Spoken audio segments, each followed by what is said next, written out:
I call the Honourable Ruth Dyson. Thank you very much, Mr Speaker. It gives me a lot of pleasure to speak in support of this bill. It's quite a rare opportunity to support something that's been introduced by the Minister of Local Government, the Honourable Rodney Hyde, as an ex-Member of Parliament. It's not generally our position on such matters, but this is a bill that's worthy of support, and it certainly went through the Select Committee very smoothly as well. I want to commend the Local Government and Environment Select Committee for the way it considered this bill, and I also want to acknowledge and thank the officials.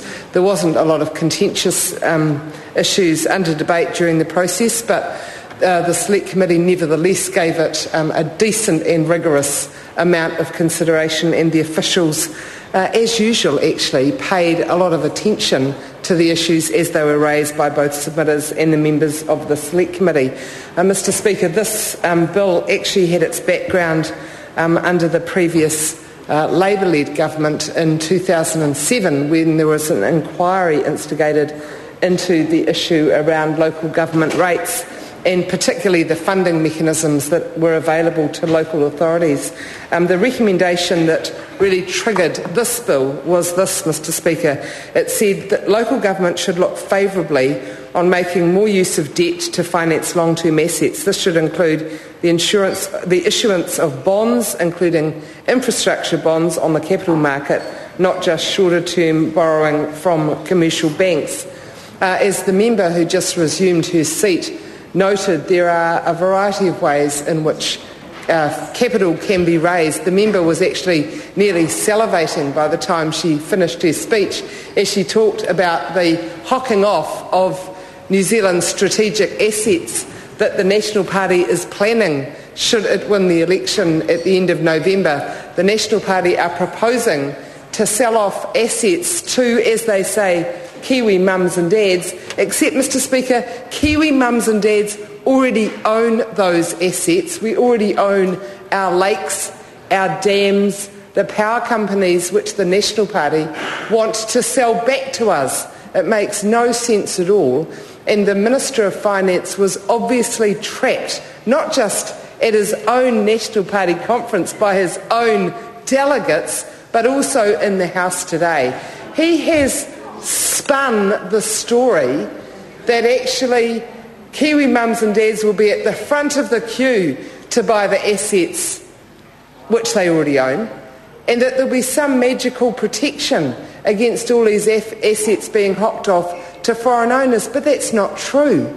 There is no mechanism at all, either intended or in existence, that will stop our dams and our lakes and our power companies being sold to foreign owners. If the National Party think that's okay, that's what they should be campaigning on, instead of the spin that is rapidly becoming undone. So if we had a choice between what this bill proposes and hocking off the family silver as the National Party wants to, we would certainly go for this. Likewise, this is better not only than privatisation, but also much better than the public-private partnerships that the National Act government is so keen to promote. The concept I mentioned earlier about the local government rates inquiry, Mr Speaker, the concept of a local government bond bank was also proposed by the Capital Markets Development Task Force. Again, that was set up by the previous Labour-led government in 2008 and reported back to the current government towards the end of 2009.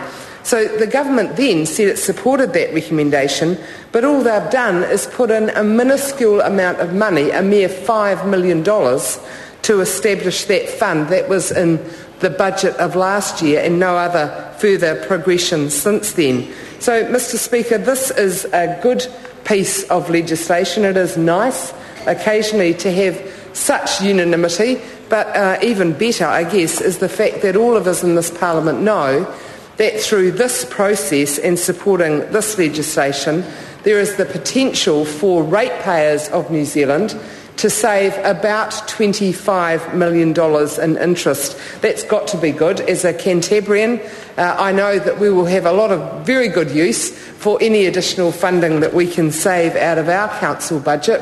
And I want to just on that note remind the Minister of Local Government that he's already abolished one of our councils in Canterbury. The Canterbury Regional Council was abolished in a disgraceful way by the current government, and I want to put on record the fact that we don't want the Christchurch City Council to be abolished as the next move as part of setting up of some super city.